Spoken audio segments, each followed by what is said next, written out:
What's going on, everybody? This be your boy DJ Anonymous with Sports Biz Music, the podcast, episode 20.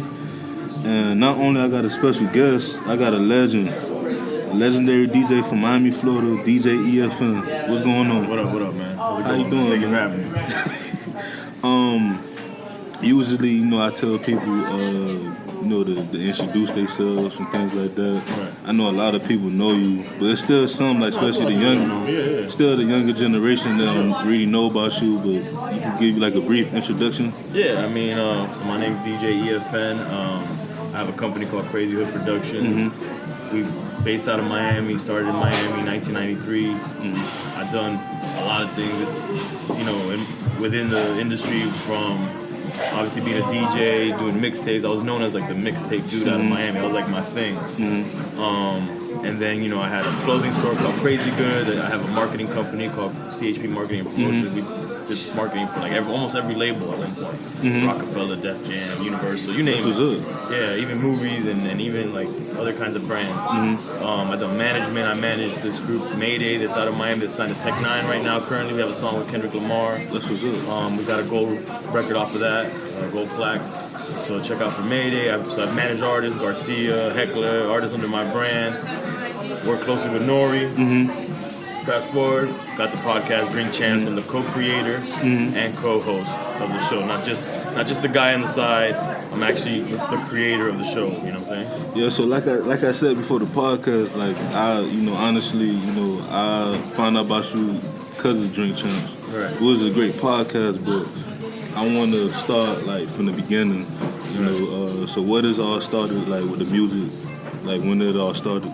Like getting into music? Yeah. Or just like liking music? Liking music. Young age, man. Growing up around just music in general. Cuban kid, grew up with a Cuban family, born in LA, and there's music all around, Spanish music, salsa, merengue, whatever. When I lived in LA, my older cousins, they used to always be playing like disco music, or whatever 80s pop music, that time period. So all that stuff came around, and then, little by little, I didn't know it was hip-hop, and, rap music was starting to penetrate, like, at that time, whether it be, like, Curtis Blow, or Sugar Hill Gang, or Melly Mel, Grandmaster Flash. But, it's just a part of, like, the soundtrack. It's not, I'm not pinpointing this is hip-hop yet. Yeah. As a kid. So I moved to Miami, stayed in Miami, and actually when I was here in junior high, in Arvida Junior High, not too far from where we're at now, and I was a skater actually. Oh, do you still skate? Nah, hell no, I'm so for that shit. I was a skater. I was a horrible skater, but I was into the culture of skating, like just like a hip hop culture. Like skating has a culture, and I remember when a fellow skater who was also a graffiti artist out here, a big graffiti artist. I was like, oh man, at that point already, I'm already like, I was listening to a little bit of rock music too, like heavy metal, so I was into like all kinds of stuff.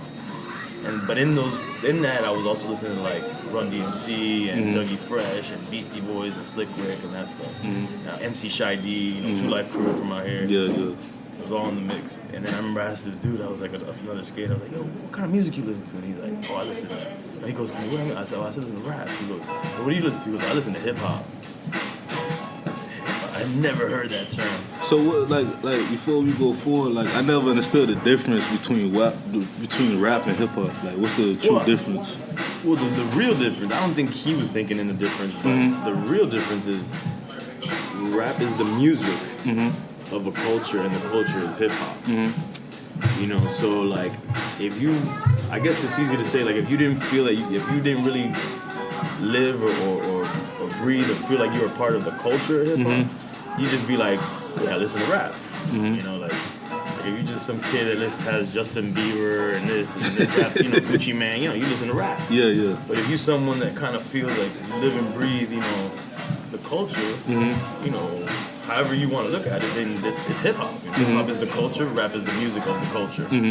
So it's pretty much like hip hop is like, rap is like pretty much the offset, and hip hop is like the whole community. Yeah.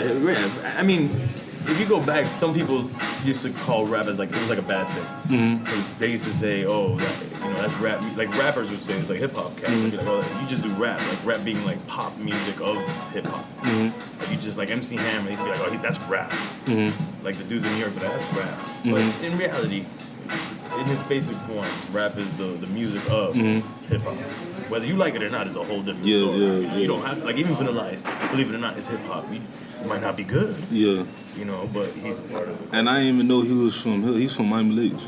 Was he really? I know he was. You know, there's a big controversy. He was really from Texas, and then he was claiming he moved. Yeah. He had the whole joint going on, and he got a lot of like people were like, "Yo, you ain't from out here." Yeah, like I always thought like like Scott Storch was from here, but I think he's from New York, ain't he, or something like that? No, he's definitely not from out here. No, he's from Philly. Yeah, from Philly. He used to be with the Roots. Play with the Roots. Yeah. But like, I mean, I'm in a younger generation. Oh yeah, you're not paying that much attention. You know, you see some dudes posting in the gram for 10 years. He's from out here. So when you after speaking with the skateboarder, what happened after that? Like, I just remember like, man, hip hop, like, and he kind of explained it to me. Yeah, I mean it's rap. I don't think he really was like. He wasn't like, he didn't know the difference much either. He just knew it, like, it was introduced to him as hip-hop. So that's what he replied to me, and I was just like, and I just remember after that, just like, that lingering in my head, and I wanted to know more, what is this hip-hop thing, and come to find out I was already in it, but I just didn't call it that. And then, as I started to learn more, I got more and more involved in it, and I started to realize, man, like, one thing I loved about music is that, like, it puts a timestamp on, like, history, and generations, and I was like if you think about, like, the 60s and the 70s with the protests in Vietnam, and the hippies, they have, like, their music, you go back further, like, for example... like the 40s, 50s, 30s, like the blues like and all that. The blues, or you have, like, the Rat Pack, and like, the Mafia guys had the... like, all that stuff. So I was like, man, I always thought in terms of movies, too, like, I want, what's the music of my time? And then I was learning, really, hip-hop is the music of my generation. So as I started to get older, I was like, man, I definitely want to... I didn't know what I wanted to do, but I definitely was a fan of it, and I wanted to be involved. At least I wanted to be involved in the sense that I knew it was in its beginning stage. So as a fan, I wanted to be involved and at least be there and see history. And as time evolved, I was like, you know what? I could probably participate in this somehow, at least in my city, because even though it was big already in New York and big in LA, and Atlanta was bubbling, Miami was still very, infant in terms of hip-hop wise. We had the Miami bass community, but the booty music was kind of like, it wasn't really like, even though Luke, he was on our show and he talked about it a little differently. Yeah, I had heard that. The only episodes I heard really was like the Miami artists. Yeah, those are my favorite too, because it's my city. But really and truly, when it was the '90s already, the bass community, like, that music was considered different than hip hop. Like, the thing is, the Miami cats were like, hip hop is some, like, New York thing. Yeah. And they were, and the thing is, a lot of the dudes that were repping, like, the hip hop vibe out here were on some, like, I am from New York, even though they were lying about it. It was crazy. They were dressing, I'm from Bronx, Queens. And that's what was annoying. Like, people like me, I'm like, man, what the fuck, man? Hip hop, I'm not from New York. Like, fuck this shit. And then, and dudes, like, I had boys from Richmond Heights, and they would be like, are you listening to that New York shit? I'm like, nah, man, it's hip hop. Nah, fuck that. I fuck with, Two Live Crew or whatever, Poison Plan. Me too, but I'm just saying, I like this shit. That's New York shit. Like, it's not New York shit, motherfuckers. I'm listening to, like, Ice Cube and NWA. That's not some New York shit. Yeah. So, I mean, there was just a lot going on in different lanes, and it was just, at some point I said, all right, man, we gotta, like, I want to make an identity for Miami, at least put my part in. And because not only was, like, people from New York looking down on Miami and the South in general, like, some Bama down there, but even ourselves, like, we had this identity crisis where even if you lived here, some people were repping some other city, or the guys here weren't respecting the hip hop out here. They were like, that's New York. So I was trying to change that in my own way. If I could. That's what's up, because, like, through history, like, I honestly, even still to this day, like, I feel like New Yorkers or people from certain areas don't really respect Miami. Yeah. Like I heard in your interview, you were saying that even we like the stepchilds of the South. Even us, yeah. And I'm like, I be telling people from, like, Atlanta and stuff. Like, I have cousins and stuff. I'm like, when I first started DJing, probably like a few years later, I had artists from like New Jersey and stuff to this day, and they used to be like, man, where you from? You from Texas somewhere? I said, no, I'm from Miami, Florida. Like, bro, you country. Because we have a different lingo. Yeah. You know, we to them, we still, you know, country, but like when we go, like my family's from Live Oak, Florida, from my dad's side. Yeah. When I go up there, they'll say you either sound city or you sound like Caribbean because I have Bahamian descent. Like I have Bahamian blood, you know, in my bloodline, so they could hear that. To me, I'm like, I don't know how you hear it, but like people always surprised off what people hear. People always say that we have an accent, and then as I got older, I kind of realized that we kind of do. Yeah, we do. Miami has a certain accent. Like I probably have more of the Latin accent. Mm-hmm. I remember one time, I don't think I have an accent. So I remember I was on a conference call, some lady in Texas. And it was a conference call with a bunch of people from all over the country. Yeah. And I started talking, and she was like, sir, I don't speak Spanish. I said, I ain't fucking speaking Spanish. She's like, sir, I don't speak Spanish. I'm like, yo, what's wrong with this lady? She's tripping. But yeah, we have a certain accent. Some of us have the Latin side of the accent, but Miami has its own accent. Yeah, I had to look it up. Like one of the on Google, there was like Miami has this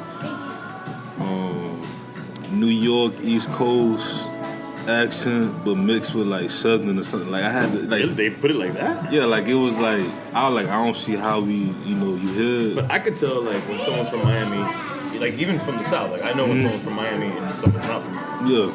You know, like that's what I liked about that movie Moonlight. Like I was like, oh, yeah, they got Moonlight, the accent on point. They got the accents. They do, because it's just how we talk. Like I always tell people, if you really want to hear, like for me personally, I would say if you want to hear how Miami accents really is, either go in the inner city or go down south. Yeah. You know, because Carol City, Opelika, we had the accent, but it's more like, I don't know, I can't explain it. Like I feel like each part of Miami. Yeah, I think it's each different. part has its own accent. I could tell if you was from if someone was from Hialeah, like I was watching Love and Hip Hop, and I think this artist named Vega. Okay. And she said she was from Hialeah, and I heard her accent like, yeah, she's from H. I call it H-Town. Okay. Because I knew a lot of people from Hialeah, and they'll say it, you know what I'm saying? Because Hialeah is very big. She was a Spanish chick? Yeah, her name Vega. She an artist from. I don't watch Love and Hip Hop. Only reason why I started watching it because of Miami, like, cause it was So when did you start like DJing? I couldn't afford my turntables at first. Like when I started my company in '93, I knew I wanted to do something. I was broke as fuck. I didn't have nothing, but I was like, I want turntables. I want to be a DJ, but I didn't have the money for turntables. So we threw a party not too far from here. It was our first thing we ever did. But I didn't DJ. I had some other people DJ, and it got shot up. Wow. Because in those days, like, it was a jam. Yeah. Because I know for jams down. Yeah. It was a car body shop. We cleaned it out and we threw a jam in there. You know, that back then warehouse parties were big, and anything back then hip hop, because there wasn't clubs yet really playing hip hop yet. So any party that was hip hop, everybody from around the city would find out and come down by word of mouth. It wasn't like we had the internet like that. So we had a lot of people came from up north, all over. Yeah. And actually the motherfuckers that started shooting, I didn't even know who it was, but a shootout ensued, and then some dude got shot. The cops came, shut us down. And the cops were like, "If we ever see this crazy hood shit on a flyer, we're gonna fucking shut you down." All right, cool, man, whatever. So I laid low. And I scraped some bread together and I got my first turntables. I got some cheap ass turntables. It was in the back of the Source magazine. They had like a starter kit. I bought that.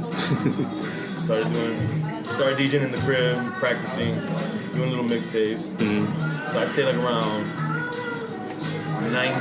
late 94, no, like mid 94, I started to do like DJ. And then end of 94, I was like, alright, I'm really like, I was confident enough to come out and start DJing parties and clubs and put out my mixtapes. So what was like your first major gig as a DJ?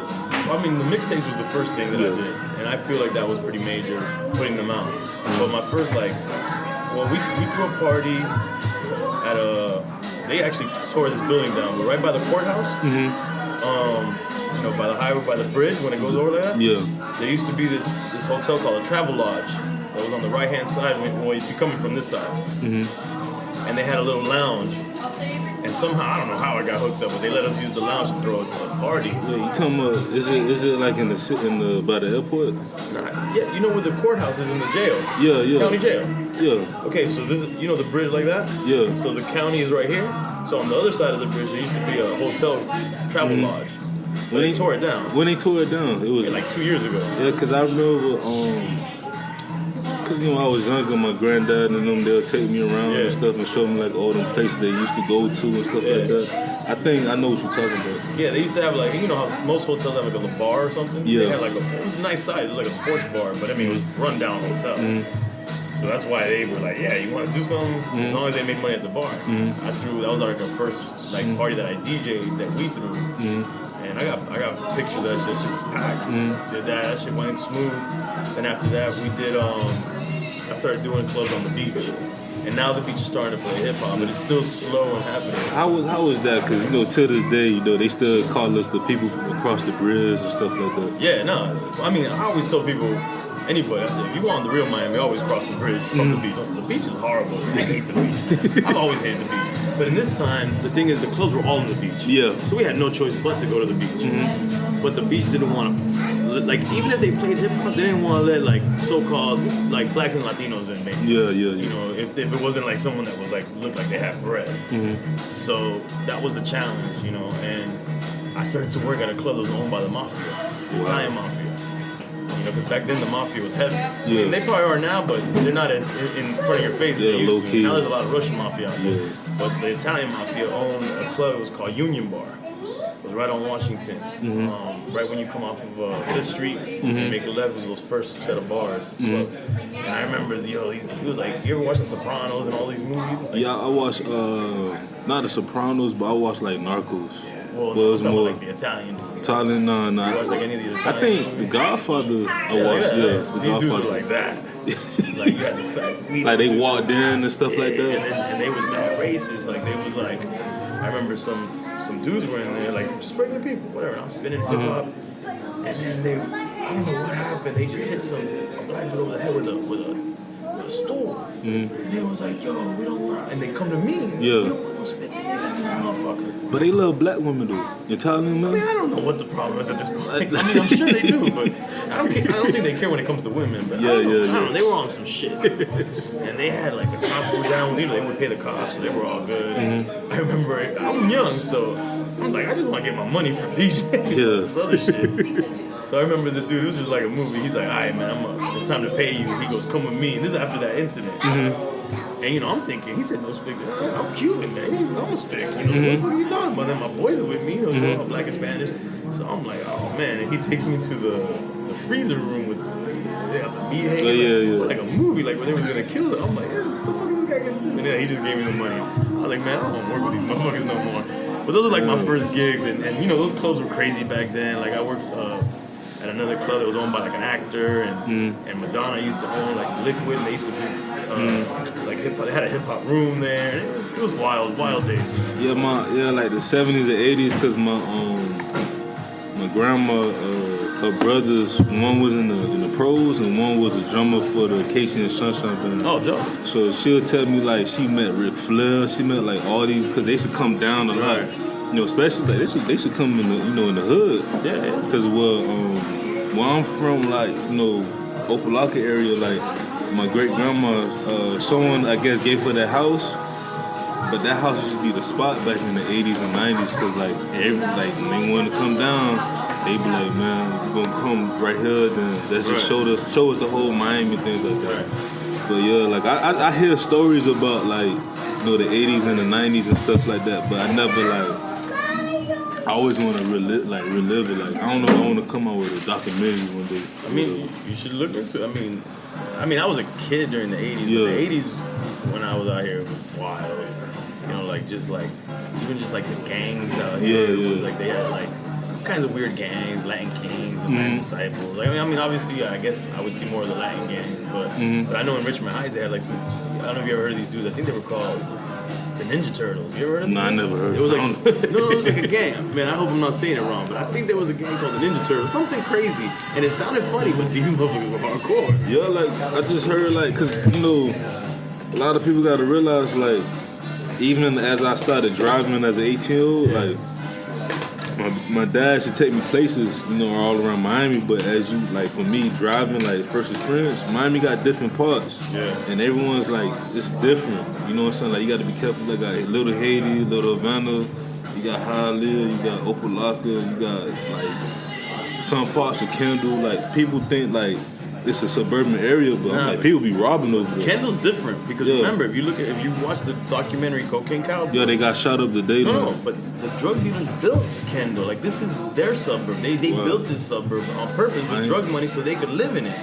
So what I always tell people is that you can look at it as a suburb, but I guarantee you ain't nobody doing a home invasion because whoever you going in, they gonna pull out an AK on you. You know what I'm saying? That's crazy. Like Miami just got so much like history. So after you started dropping the mixtapes and things like that, I know you as a DJ, you started like, you know, getting closer to different artists and things like that. So what was like your, I don't know, like a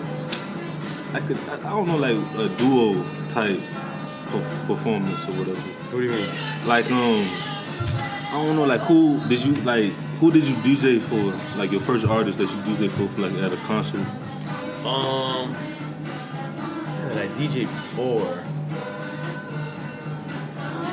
I guess it could have been Nori, maybe. I mean, if it was known, you mean like known artists? I mean, I did. They don't have to be known. I did for, you know, my artists out here and a lot of local artists and like my mixtapes. Going back to like talking about Miami stuff is like I made a point to always rep Miami in my mixtapes when I put them out because we were getting all these mixtapes from New York, like DJ Clue and Tony and all these guys, and these guys are all talking about New York things. And I was like, yo, I mean, the music's cool, but I can't relate to that. Like, I want people in Miami to relate to Miami stuff, to build that pride up.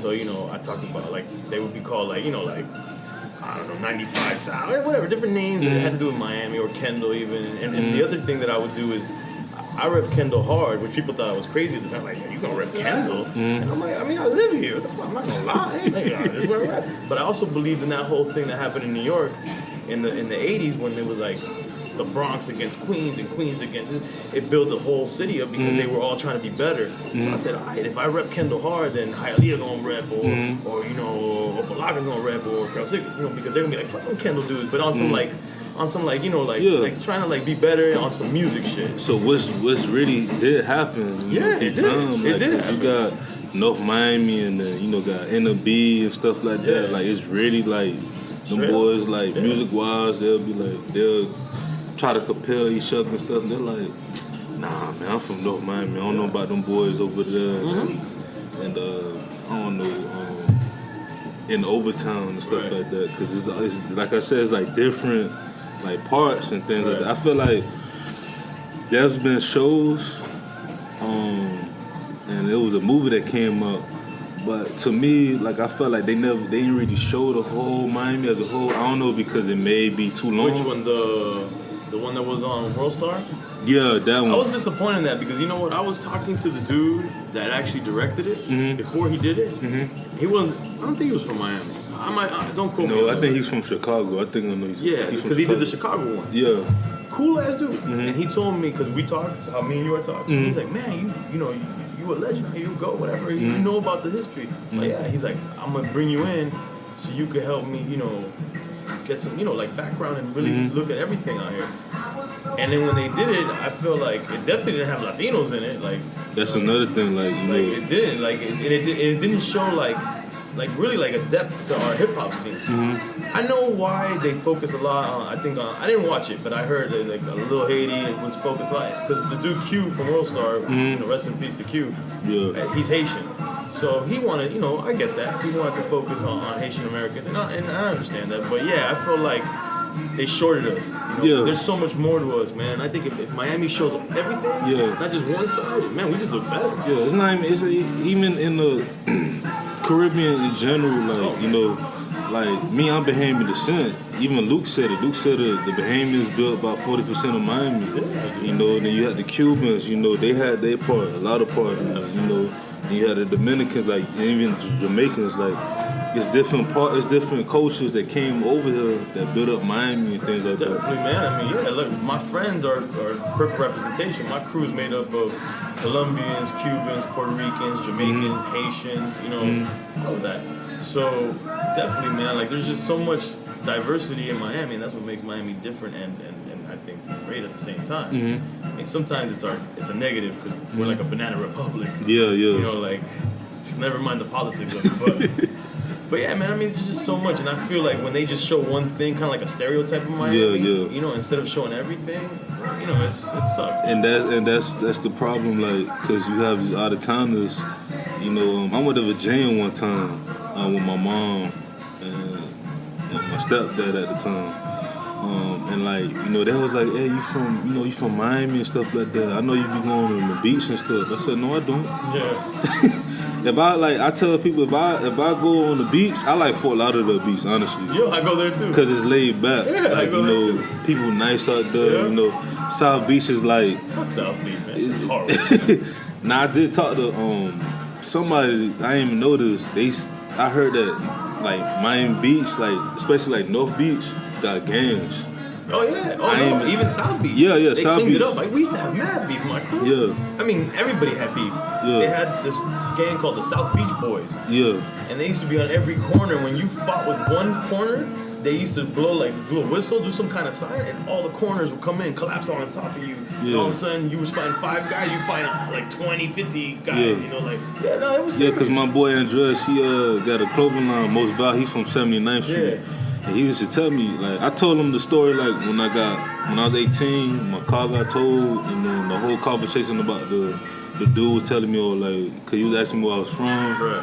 I told him, and he was like, oh, you from over the bridge? Like, you know, people over here is going to, especially like the elderly, they going to think of you as like a quote-unquote thug. I'm like, ain't no thug. Like, right. I was in college at the time and stuff like that. But, like, Andres, he was telling me, like, nah, bro, like, it was, like, people just think of the glamour of, like, the beach.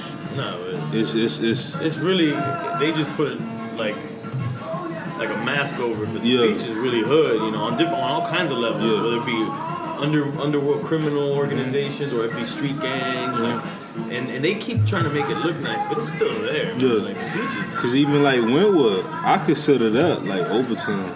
Wynwood, look, I used to go to Wynwood when it was just crackheads in that motherfucker. And you know, Wynwood was a small pocket of Puerto Ricans in Miami who lived in Wynwood. You know, like a lot of people don't know that they don't think of Miami as having a lot of Puerto Ricans, but Wynwood was a concentrated area of Puerto Ricans. They even have a park called Roberto Clemente Park. And Zulu Nation, I don't know if you know about Zulu Nation, which is a big hip hop organization. I can't pronounce it. Yeah, Zulu Nation. So they had a lot of like Zulu members there, and they used to throw jams in there. And we used to go there, you know, from around the city. People would go there because they would do hip hop jams, and it was, you know, all the crackheads. It was crazy. It was the hood, you know. But that's where it was at, and it was all the Puerto Ricans. And we used to go to Wynwood all the time, you know, before it became what it is now, which is a tourist trap now. But people before that, like, they started doing graffiti. Well, like, so this is how it turned into like the art thing, because it was such a like desolate area. Like nobody would go. There was because it was warehouses, and then around the warehouses you had the hood. Yeah. So kind of like the hood surrounded all these warehouses.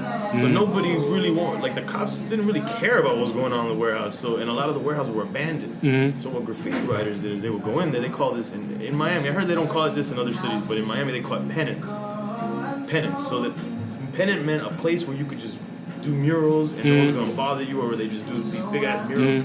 And so the graffiti writers would go there all day long, and just you would drive back in the day, and you just see all this graffiti and big ass murals, because the cops wouldn't mess with them there, because it was the hood. So as time went on, that's how the art shit started to pop, because then what happens is a lot of like real painters and galleries used to get the warehouses that were in that area and do like little gallery showings. And little by little, they started like attracting people, and then street art became popular one day to the next. And it already was there. Yeah, I heard because the original art beds was from the beach, and they came over. It still is. It's in the Miami Beach Convention Center. But this is before. So what happened? They started to put little bars in that area, and then so little by little people started going over there. And one of the things that's funny that actually popped off Wynwood that I don't think a lot of people give it credit is, you know, Wood Tavern. Yeah. I've been actually went there last year. It's dope. It's like one of the first bars that opened that that started that trend of it being windowless. Mm-hmm. Like the art room. Mm-hmm. One of the first years that before it really popped off, and it was Art Basel. Mm-hmm. Kanye went and hung out there like the whole day. Wow. No reason, just hung out. And people were like filming it, and everybody's like, "Oh, shit, he's at Wood Tavern at Wynwood," and then it became more popular everywhere.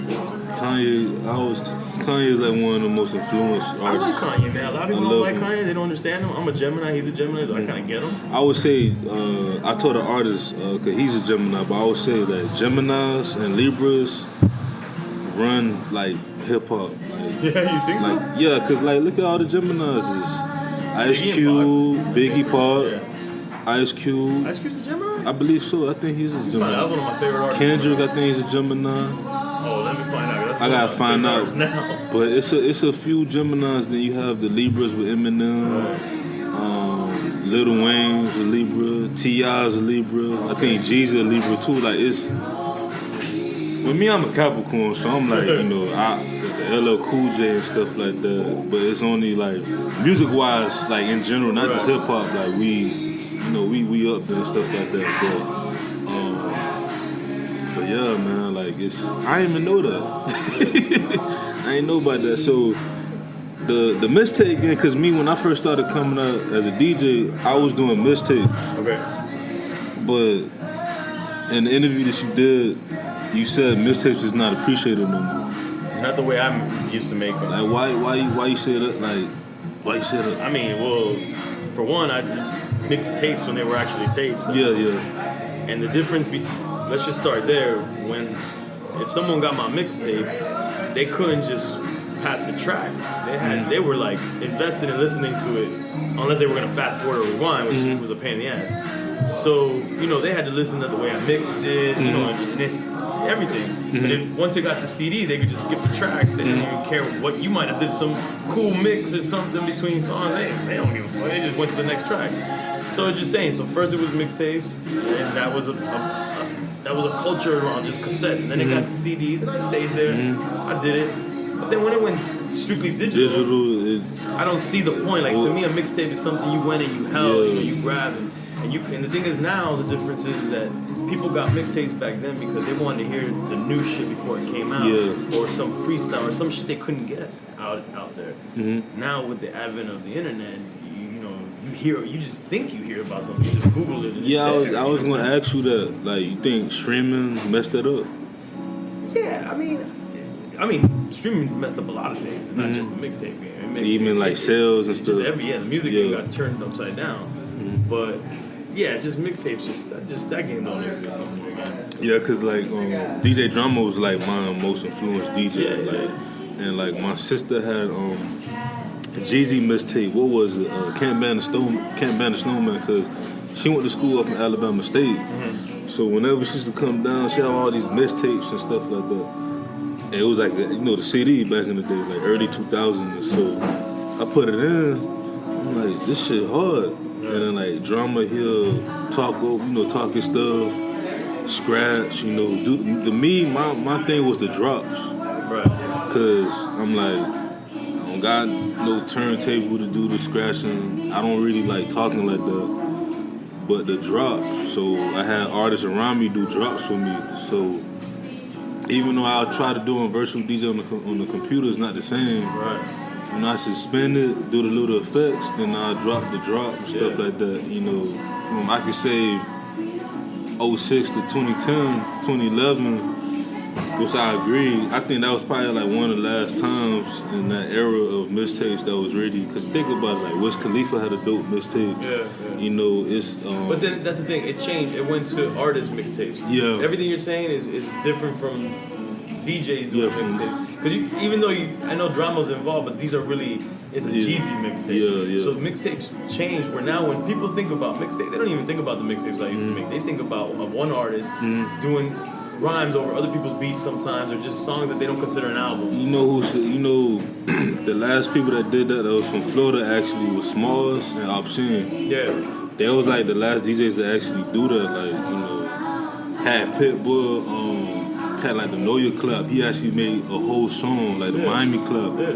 and like you right, like we don't get that no more. Right. Like it's not. I could say maybe Currency do it, but now Currency got his own, like his mixtapes is like an album now. Right. Even though he drop them like every month. Right. You know what I'm saying? So I can see that. So tell me about like from the early 2000s on to like 2010. Like how was that? Like what's your music career?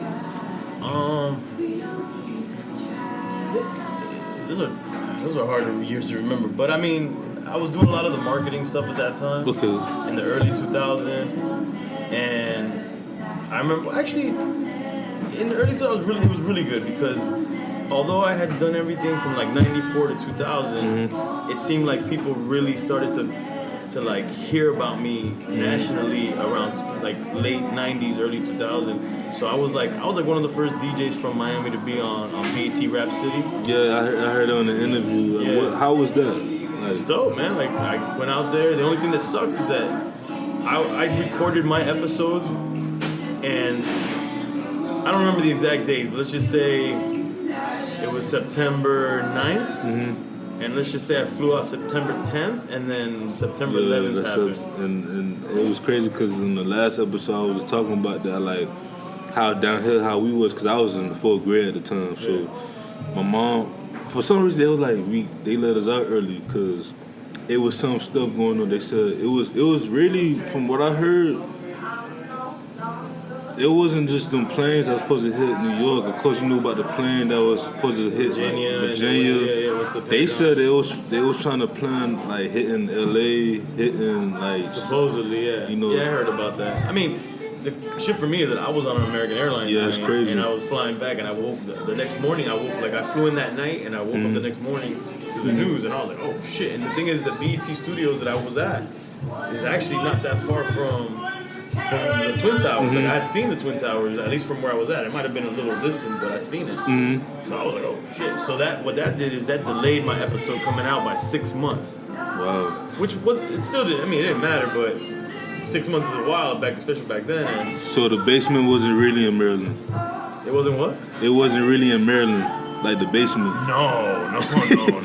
I mean, I was a kid, so I had to believe he was a black man. They said that? I think he was like, I'm at my mom's house in Maryland. In Maryland. Oh no, those stairs didn't even go nowhere. Like, you would like crouch up, like it went into nothing. It was like it went right there, and it was like offset, and then people would just act like they were coming down. Yeah, that's crazy. Yeah.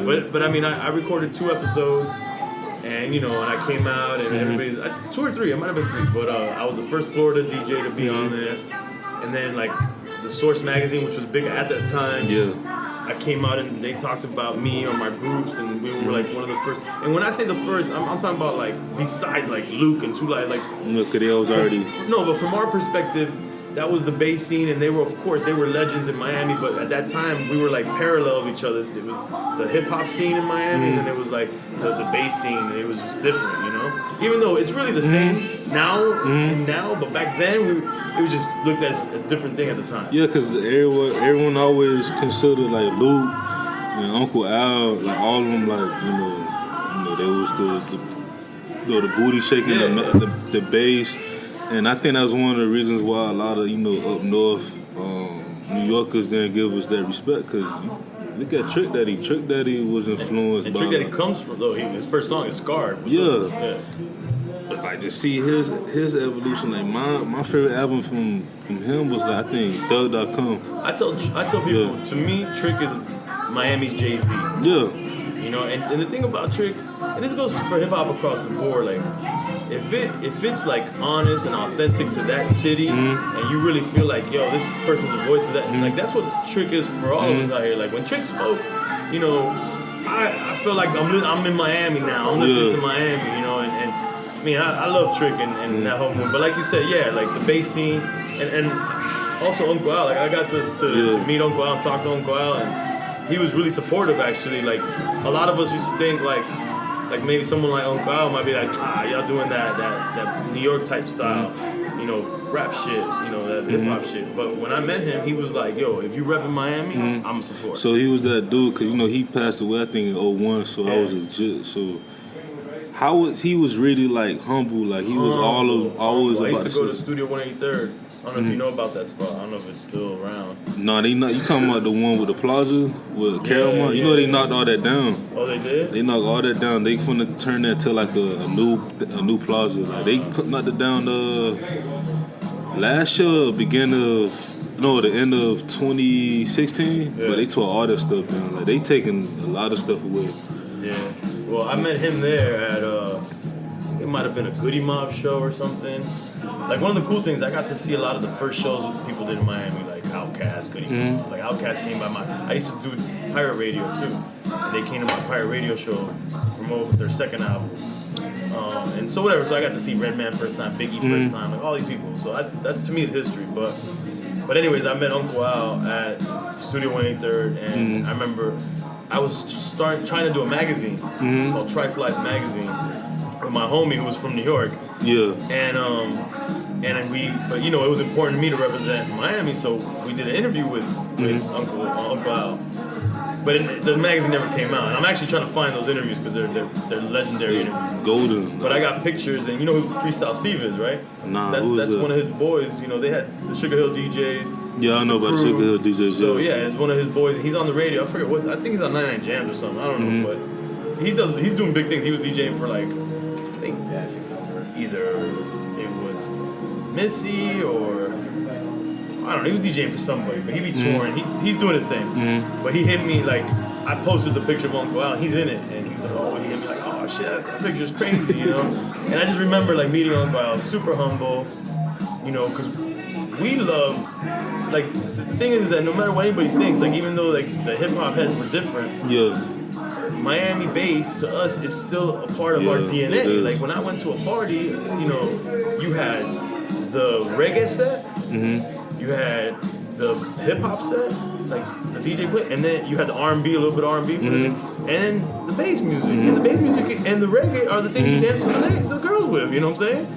And we love that shit, so that was part of our DNA. Yeah, because, like, you know, that when I was in middle school, like, I love all hip-hop, but, like, I'm like, man, I'm from the South, you know, because that's when crunk music came out, you know, in the 2000s, and I didn't realize that it was actually Three 6 Mafia that came out with started the whole crunk music. Then you had Houston. I used to be in love with Scooter Chalk, like, people used to call me, well, like, bro, you from Miami? Because, you know, down here, we like it, like, the music kind of sped up. Right. So, they slow it down. Yeah, they I used to communicate with DJ Screw. Yeah, that's, like how was he, like, was he... I mean, you know what, man? The thing is, I have this bad memory that I call Bacardi brain because I drank so much alcohol in my life. So my memory's all hazy. And that's why on Drink Champs, I call it drunk facts. Yeah. Because something's right about what we're saying, but something might be wrong. I don't quite remember my interactions. I remember we used to communicate, if I'm not wrong. We might have talked on the phone a couple times and through email. I think it was through the phone. But I remember him hitting me up, and just because out of respect, he was the mixtape dude out of Houston, if I'm not wrong. Definitely Texas, but I think it was Houston. And I mean, he was a legend at that time already. He was a huge legend already. Yeah. But I got respect for being in Miami mixtapes. And that was, and even Drama showed me a lot of respect when I met him and stuff. So that was the cool thing. Like, as DJs, we all respected each other from different regions. And I think people from those kind of regions, not New York, we even had more respect for each other because we all knew we were kind of like had the same struggle. Yeah, we're not from New York, we're not from LA, we're from all the other markets. Because we don't have all the labels and stuff down here. Like even to this day, we still got to go to New York and LA. Like, you know, when I talk to artists from, like, I have an artist named Valona Denise. She's very dope. She's from Jersey, and like she gotta go to LA, you know, for like to get her name, you know, known out there and stuff like that. So I tell her all the time, like, you know, we don't got that done. You know, even though a lot of people come down, we don't have. I can never go downtown Miami and find a label, a music label. You know what I'm saying? Like they made the closest thing you probably have is like the I think they got a Warner Brother, but it's for like Latin, the Latin Warner Brother. Yeah, they like got the Latin Sony Latinos. Yeah, but they don't. And I mean, when Luke had his record label, records, you know, that was still like independent. You know what I'm saying? So it's like we don't have that. Right. We don't. Yeah, we don't. So like get in like the 2000s and then in the 2010s. you started getting more like business with it. Yeah, more business, managing more artists. I started consulting. I do consulting also, where I consult people, like independent labels or artists, on how to like develop themselves and market themselves. But the mid 2010s, it got rough. The economy got really bad, in general. Like after President Clinton and George Bush, the economy sank, and that affected me and how I made money. And shit was kind of tough, but I started working for this is what happened. I started working for one of the big porn companies out here, Bang Bros and Reality King. And I don't want to put. All right, I heard that one of the dudes, he went to my high school. I don't want to say my high school name on the podcast, but I heard he's one of the founders of Bang Bros. You don't want to put your high school out there? I could tell you more or less if you did or didn't. Don't worry about it. we talk about it outside. But yeah, these dudes, these guys were loaded. Like they were doing really well, and they started a record label called South Beat Records, and they brought me in as a marketing director. And actually, remember when Kimbo, the first big viral shit? Yeah, R.I.P. man, we love him, man. Kimbo, great dude. Well, he was a part of the label. Like he was managed by the same guys. So I made him the face of our record label because he was. Because he was supposed to be like a security guard for the porn. Yeah. Then they started managing him as a fighter, and then they brought me in to be the marketing guy. But the artists we had weren't known yet, and definitely didn't have no street cred. So I was like, man, Kimbo got some street cred, and you guys manage him, so might as well use that brand. So we made banners, and we wrapped the truck with his face. Made a mixtape called Bare Knuckle Hits, like this, and I'm, he's hosting. I got him hosting. It was funny because he didn't know how to really talk on the mic for it. He was like, felt weird. But really humble guy, man. I really feel bad for his family. He's a really good family man. And yeah, man, rest in peace to Kimbo. Yeah, because when I found out, me and my homeboy, we Bahamian descent. So like, not only he was from the crib, like he was, like I tell, like it. Like, it's a lot of Cubans, a lot of Jamaicans, Haitians, Dominicans, Puerto Ricans, but it's not a lot of Bahamians. Well, I know a lot of Bahamians. But that's Well, didn't Luke say he was?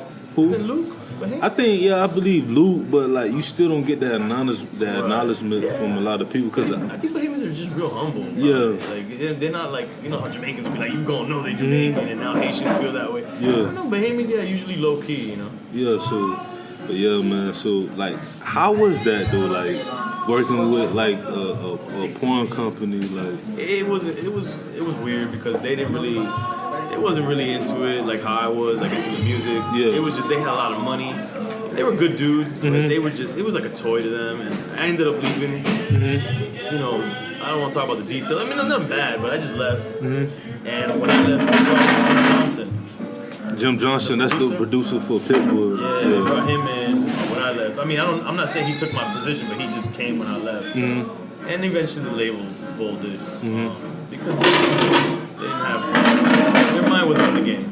Yeah, so they had a lot of money though. Yeah, I mean, like they pretty get kicked out. Nah, but they closed at 12. But they really wasn't really focused on music. They was just focused on the money part and stuff. Why they was doing it. It was just like a toy to them. Like they, they had all the money from the other stuff. This was just like they really didn't. I don't know. They just didn't care about. And I'm here caring about the culture. It doesn't really work in an environment like that. Well, that's crazy. So after that whole situation, what was after that? Like, I left there, and one of the groups that was over there that were my homies, Mayday. Yeah. They ended up leaving the label too, and then I ended up managing them. And they got to deal with Tech Nine, Strange Music, helped with that, and started touring the country with them. And then Nori ended up moving down to Miami, and that's when we started working out of my studio that was here down the street from here. And we started doing recording, and then we started doing like a Sirius XM show, which is actually the precursor to us doing Drink Champs. I mean, years later we did Drink Champs, but we was doing that for fun, and that's what kind of started us getting that idea. I always wanted to know, like, how was that? Like when did that, like, because I remember I heard crazy, like, stories, like, one of my homegirls, they have a company called Mimosa. They said they was up one night having their little girls' night, and they was drinking wine. They was like, that just create a company called Mimosa that sells accessories. Right. So how was that like when y'all started? You know what? Let's make drink champs. I mean, the thing is that we used to say the term drink champs in the studio for fun. Mm-hmm. It had nothing to do with the podcast, nothing to do with anything. Mm-hmm. It was just like, if you got, we drank a lot, so if you got too fucked up, oh, you ain't no drink champ, blah, blah, blah. Mm-hmm. I just liked the way it sounded. Mm-hmm. So I went ahead and grabbed the .com, Instagram, the Twitter. I even copywrote it. Mm-hmm. I even had the logo made eventually. Mm-hmm. But it took 5 years from that for us to even decide that we're going to do a podcast. Nori wasn't even, my boy was doing podcasts, and he put me on with podcasts, and I tried to convince Nori, and Nori didn't know what it was. It wasn't popular in hip-hop. I thought it was some nerd shit. Yeah. So, I mean, it took me a while to convince him, and some things happened. Long story short, he was ready to do a podcast, and then I was like, yo, let's call it Drink Champs. And at first he wasn't with it. He was like, I don't know about that name. But then when, I don't know, whatever happened, I showed him the logo, and at first he didn't even like the logo that much. And then he's like, fuck it, let's just do it, And then here we are. That's crazy. So y'all both came up with a concept to have just the legends, on the show. Yeah. I mean, we definitely. Because I love that idea. Yeah, the thing is, I personally don't like saying legends only just because it keeps us boxed in. Mm-hmm. Now, I do feel that we are home to the legends. I feel like the legends should be able to always come and know that they're going to be treated like anybody else at our show. Mm-hmm. But I think that we should also be able to talk to any other type of. I want to talk to actors, comedians, anybody that loves the culture of hip hop. Mm-hmm. Like Seth Rogen, that comedian, that actor. Yeah. Like he loves hip hop. I would love to have him on the show because the broader we get our audience, the more when we do have a legend, the better for that legend because now the audience is bigger, Yeah. So that's what I want to do. But yeah, man, we're home to the legends. We want people that we grew up on, or even people before us. Mm-hmm. I want to have Grandmaster Flash. He's before my time, but I respect him as a pioneer. I don't want him to come on the show, Yeah, because I heard besides the Miami artists, of course I heard the Wu-Tang. Yeah. I heard the whole 3 hours because it's that was a mess though. The podcast the Wu-Tang was great, but that day was a mess. The audio was all fucked up. I mean, I don't know. I'm just one of the few people that's if I'm a fan of a podcast it was Drink Champs, it was Charlamagne, Brilliant Idiots. Yeah. Who else? There was a couple other podcasters that. You listen to Joe Budden? Joe Budden. I like to see it like video. Yeah. But I loved him when he was on the Complex show.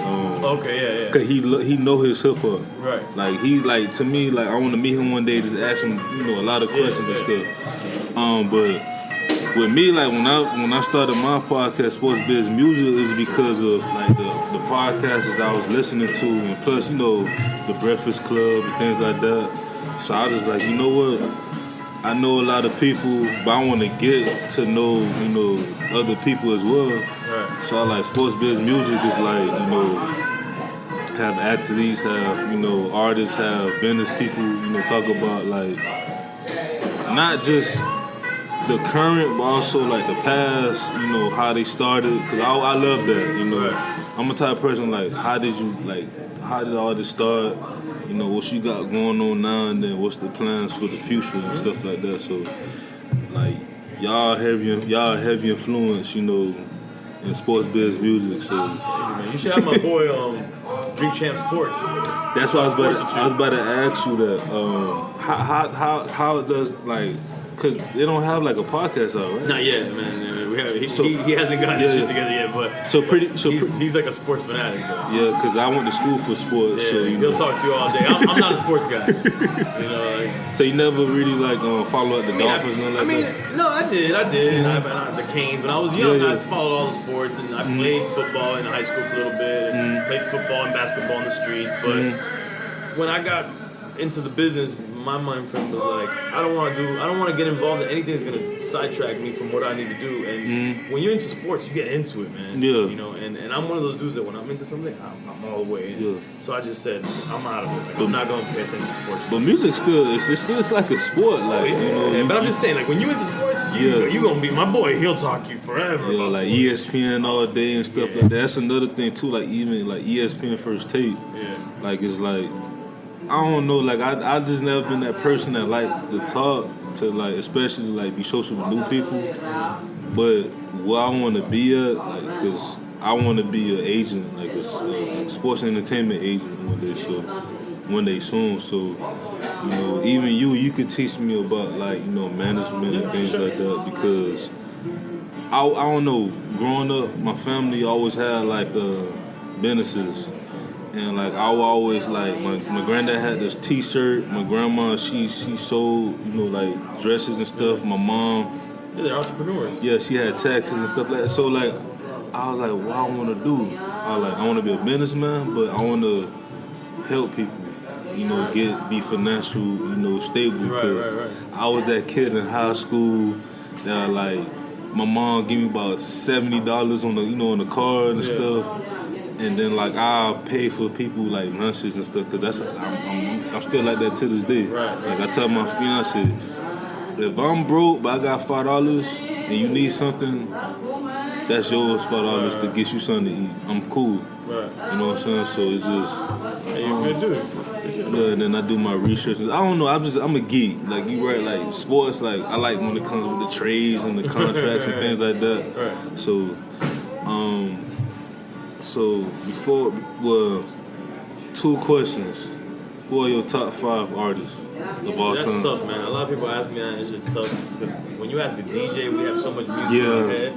But I mean, I'll try to tell you in terms of hip hop artists. Ice Cube was one of my favorites. Okay. And I'm telling you my favorites. Okay. I'm not saying that they're the best. It's just who I really admire. Yeah, they're just you just always listen to. Ice Cube, Nas, Scarface. If we're not doing groups, I guess Andre 3000 if it's just solo. No, we could do groups. Outkast. And then you see, like, it could be all kinds of it. I'll just say Rakim. I'll just throw Rakim. But there's more than that, you know. Because, like, for me, my artist was like... And Kendrick right now. Kendrick is, to me, like, I listen to Kendrick, like, 24/7. Yeah. In my generation, it's like, you know, had to... Not even just before the Kendrick, J. Cole, I had the... J. Cole, too, I had the Jay-Z's, you know, the 50 Cents, the Trick Daddies, the Nas, the DMXs. But now it's like me, I'm trying to track back to like the KRS-Ones and the Rakims and stuff like that. Like, that's the thing. There's different. As a DJ, we think in categories also. So I would go like different categories, different styles. Like if you listen to my album, I have like Trick. I got Trick on. Yeah, Juvie's one of my favorites. I want to talk about that album because like with me, like one day I want to have my own like album, like you know, like you, Drama, Khaled. Yeah. But how you did it, like you mixed like the old with the new. Yeah. The South with the East Coast with the West Coast, and then you probably had like one track was straight East Coast, straight LA, you know, straight, you know, Miami. Like, did you do that on purpose? Yeah, I did it like that's the way I would do mixtapes. But the difference is those mixtapes weren't my songs. Mm-hmm. And I would try to like get things. It's just whatever I liked, and I thought it was dope. But I wanted to make sure that I had a balance of from my hood. But something dope from here, something dope from there, and just put it all together. And to me, that's what a real mixtape was. You know, it's a mixtape. You're supposed to get all kinds of flavors out in that mixtape. But things that make sense together, too. You don't just throw them together. Yeah. So that's what I try to do with my album. I try to, you know, represent Miami, but at the same time, represent all the different types of artists that I like. You know, represent parts of my background, which is LA, too. And I love a lot of LA music because of that background. So I had like MCA, which I loved growing up. Compton's Most Wanted was the Cam was a very little known LA artist too, but he was big. He had a song called Peace Treaty after the LA riots and the gangs united. Another dope artist. So I was just picking people that either I really liked and I got them, or I just liked the mix and matching of like Trick. I always wanted to have Trick and Dead Prez. Dead Prez from Florida. A lot of people don't know that. And, you know, they're very political and they talk about, you know, a lot of stuff. And I felt that Trick does that too. Just people don't really hear it. You know, they just look at Trick overall. But Trick a lot of stuff that's happening now, Trick Daddy said it a long time ago. Like in the America song. I'm like, y'all gotta listen to that. Like, shout out to my boy Society. That was originally, if I'm not wrong, originally that was his song. But what happened? Like, what happened? Like, well, no, he gave it because they were on the same label, and he gave it to Trick. Okay, like I think Trick did the song with him, and then he gave it to him. I don't know. That's one with the kids, right? Yeah. With the flag when they was on the. And the kids is on in the and song. He had all white on. Right, but there's the kids singing in the song? Yeah. That was Society told me that was originally his song, and he gave it to Trick. But I mean, Trick, it was perfect. Yes, family. Amazing song. But how is that process? Because even now I'm working on one track, and I have 2 artists from down here, and then like my artist from Jersey. She's still like trying to work on her track and stuff, and then the beat. I don't know who the producer is, so like another producer from Hollywood, from Broward, he told me he can just like switch up the beat. Yeah, that's easy. But how was the process like to get the Redmans and the Trick Daddy? It's crazy. It's not nothing easy, but what you gotta understand is that I took. So this is my 25th year of being in the industry, like doing music. When I did the album, that was 2015. So all of 2014, I worked on that album. So that's what I'm 23, 22 years in the game. I used all my experience to lead me to that place. I always wanted to do an album, but I felt like I wasn't ready or whatever, you know. And then I felt ready to do it, and I had a board that I wrote down before I started, like the type of people I wanted on songs together. Like my wish list. If you look at that board, it's about 80% accurate of what I ended up getting on my album. And it was just me going in there, just using the same, like everything I learned in the mixtape game, everything I learned just in everything, on my network, and just leading. And the thing is, a lot of people, back in the days, people used to have to mess with me because I was a DJ doing mixtapes. And back then, the radio didn't play a lot of hip hop out here. So I did the mixtapes and I did pirate radio. So the labels and the artists would cater to me because I was one of the only outlets to get their music. Right? So they would do things for me, freestyles, drops, whatever. But now when I put out this album, I'm not that kind of DJ anymore. So they don't have to do shit for me. So I'm like, oh man, these people don't have to do anything. But I don't know, man. People just they fucks with me, and I'm just lucky, man. Like my thing is make sure whenever you solidify good relationships in this industry, and always be honest with people. You know, keep your word. You know, tell people if something's wrong. Just don't like hide it. Like just tell them, yo, I ain't doing this. Like don't ever feel uncomfortable doing something. Like make sure you just everything feels right.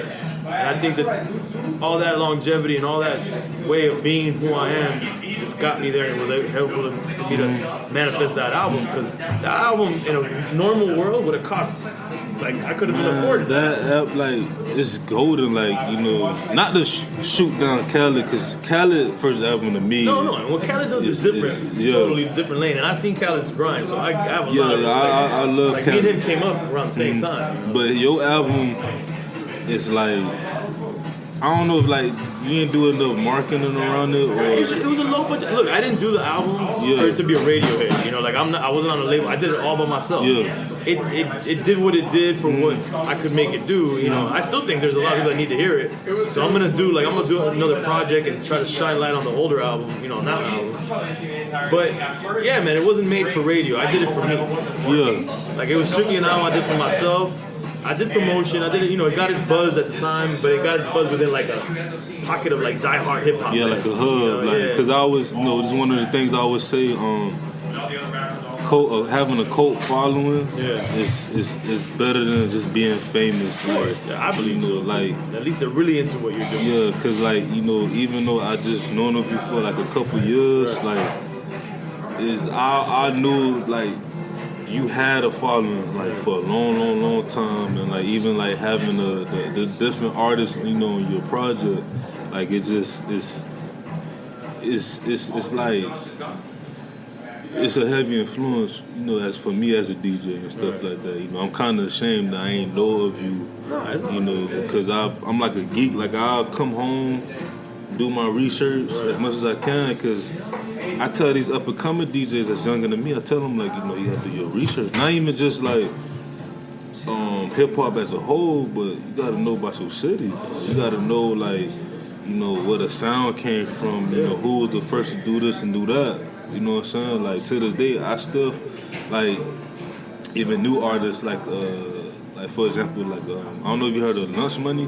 Yeah, of course. I didn't even know he was from down here. Yeah, that's my homie. And he, like, I tell people, like, even I went to Florida studio one day, because my cousin, he worked with him with the youth football league. it was just amazing, like how this man got his MTV awards and stuff like that. Cause a lot of people don't know Flo Rida used to rap before he went. He was in a group before. Yeah, so it was just like. And it was like an underground hip-hop group. And it amazes me like how like you could just switch and just do something. Don't be afraid. Take that leap of faith and be like, you know what? I'm gonna change my route. I did it, and then like the man is like, people don't think he ain't doing nothing. Nah, I'm pretty sure he doing a lot. Flo? Yeah, I know. I'm pretty sure he's doing a lot. I saw him in New York not too long ago, and he was like doing something big out there. Even with Pitbull, now I ain't gonna lie. People progress, but money is a major issue. It's one of my top. This is my top 20 for albums. Right. I realized that even with Pitbull, like he progressed. I like seeing like different DJs and artists. They do different. Like, look, man, you can't stay the same. And sometimes you just outgrow what you did. And Pitt is a brand. Like he's like a world brand right now. Like, he's like a fucking celebrity around the world. Like, that's crazy what Pitt has become. The dude owns schools and shit and fucking, all kinds of shit. But and going back to the mixtape stuff, like I don't know if you know this, but like some of the first times that Pitt was heard was on my mixtape. Same thing with Ross. Maybe I known you, but maybe it was the artist. Maybe like cause like in them times, like you had the line wires and stuff. You had the different stuff. So like. Our shirts different, like you songs. Definitely probably had a song of mine. Yeah, but I probably didn't like. Yeah, for sure. You know what I'm saying? It happens because even people tell me that. They was like, bro, I didn't know you still work. You hosted this person mixtape and stuff like that. It happens. Like Ross, he posted something that I didn't even know. He posted a flyer from Studio 183rd. He said it was his first show, like official show. But he didn't go as Rick Ross. He used to go as Willow. Yeah, I heard about that. And he showed the flyer, and he even shouted me out because I'm DJing the party. It was actually the Outkast one. That's crazy, man. Yeah. That's crazy, man. Yeah.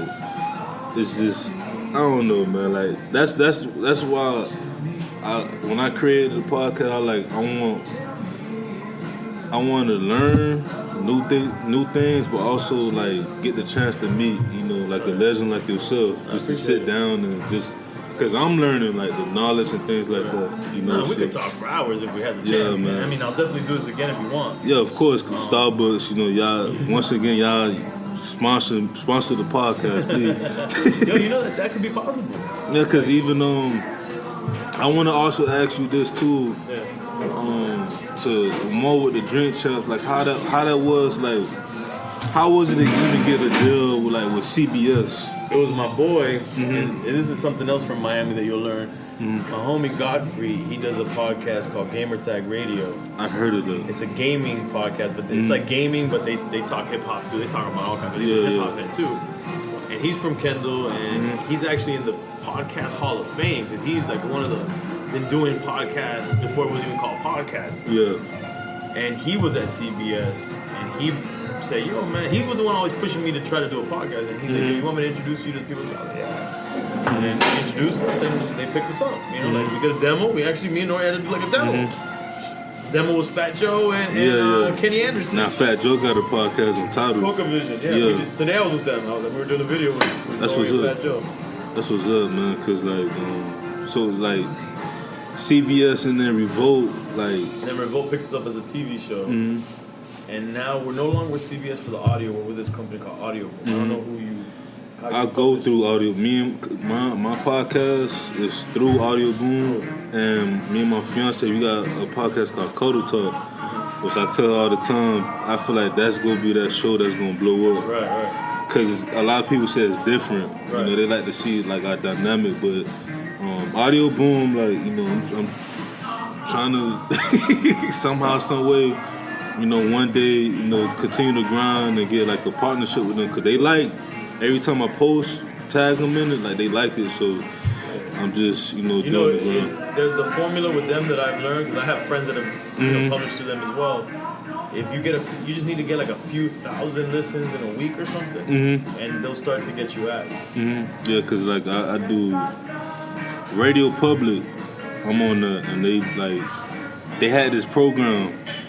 It's like it's easy, cause they want people to get ads. So it's like you just do like like a little sign up. It's free. Right. So every time someone like listen to it, they have like they ad and stuff like that. So just day by day, you know, I'm doing my research and things like that. You know, dealing with the podcast, but I'm also, you know, I got a lot of stuff going on too as well. You know what I'm saying? So with a random stuff marketing, the random stuff clothing, like I'm just building a brand. Right. You know what I'm saying? So it's a lot, man. Keep grinding, man. So my last question before I ask everyone this: where do you see yourself? Cause you've done a lot, but where do you see yourself 5 to 10 years from now? I see myself tired. Nah, man. I mean, another thing I didn't mention is I do this documentary series called Coming Home. That actually Revolt's been putting them out. Is it on? It's on my site. You can stream them all on crazyhood.com. Okay. Like the 4 that we put out. So it's basically like we travel to different countries and we like, it's like a travel show. It's me and my boys. We go like my crew and we clowning, but we go and we meet with hip hop artists and they kind of show us around. But it's like it's about hip hop, but it's also just like about us traveling to this foreign country but through hip hop. Like hip hop is showing us around, like the artists out there. So we went to Cuba, which was the first one. I had never been to Cuba. I always wanted to go to Cuba. Yeah, I went to Cuba in 2012 before it opened up. And then we went to Peru, went to Haiti, Vietnam. My dad fought in the Vietnam War, and I went to the battlefield where he fought. Yeah, my dad, he was in the Vietnam War too. Purple Heart. My dad has 2 Purple Hearts. Yeah, he was a Marine. He's a Marine. I mean, he's still alive. You should check it out, like all of them. And then right now I'm about to release Colombia. The films are called Coming Home because the first one was Cuba, and it was like me going home. You know, even though I'm born here, but my family's Cuban. Yeah. I'm raised Cuban, so I called it Coming Home. Yeah. And then so they're all called Coming Home. So now it's Coming Home Colombia. I took one of my homies, actually Drink Champ Sports. Yeah. Colombian, took him to Colombia. He got to go to the area where his parents, lived and were born and stuff. So and it's dope. And we meet artists and we see how they're doing hip hop and how their industry and what their problems are and what they're learning from us, the good and the bad. And we go into the hood and we see what's happening. And that's my passion project. And my future is really, I see myself doing that more. Those kind of film projects, because I really get a lot out of it. I feel like we need that though, especially like Netflix said they trying to release 700 shows. Netflix, holla at me. I mean, no, I'm working on getting a deal like that. Because right now the films I just do them like once a year, but I really want to do a whole series. Like I don't know if you ever heard of Anthony Bourdain. Anthony Bourdain. He's on CNN now. He's like a travel dude. You should check him out. He's really dope. I'm gonna check him out. So he's been around for years now. He's a chef though, but he goes to different countries. But it's like he talks about everything. It's not about just food. It's all kinds of shit. And he's kind of like my role model in what I'm doing. Like he does it with food. I want to do it with hip hop. Yeah. And I want to go everywhere. I want to go to places where you wouldn't even think. I want to go to Mongolia. Yeah. And show you a rapper in Mongolia. I mean, hip hop is everywhere. So I guarantee you. I gotta watch your show because I know Nori do with the food. The food show. Yeah. Nah, I ain't gonna lie. I hope I have him on the show one day. He was down here for the food. Right. I'm not saying Myanmar, like certain parts of Myanmar is not the hood, but he said Myanmar was the hood. I like it. Right. I like for me as a Miami native, there are parts of Myanmar that Myanmar, no, like East Myanmar, like I stay in Pines, like me and my I used fiance. to get all my records from my boy who had a Jamaican spot out there. Yeah, don't get me wrong, like me and my fiance, we just moved to Pines like in July, but I always knew about it because like my best friend, he stayed in Myanmar, but like East Myanmar and stuff like that. Like, it depends on where you're at. Yeah, but like for me, I always thought like you go like the Overtown, you know what I'm saying, like Little Haiti somewhere, Opalaka, you know what I'm saying, but. Like I really appreciate and I love what y'all doing. Like y'all, first of all, y'all been doing music for a long time, especially yourself. You got the podcast, but you branching out, doing documentaries and stuff like that. And check out, sorry to cut you off, but also I have another podcast that's celebrating the 25th anniversary of my company, where we're interviewing all the people in my crew. I actually try to start listening to it, but I have to really like sit down. You gotta soak it because it's each individual story, in my crew. But yeah, check those out as well. Yeah, man. So, you got anything else before, like any shout outs before we end the podcast? That's it, man. Just thank you for having me, man. It's all good. I appreciate you, man. Thank you, bro. Like I really like, because I always said that I'm looking for like a mentor just to talk to me and things like that, and like. Yeah, hit me anytime. No man. problem. I appreciate you, man, for being on the show. We could do it again, for sure. Yeah, man, but this has been your boy DJ Anonymous with Sports Biz Music, episode 20 with the legendary DJ EFN, and we out. Peace.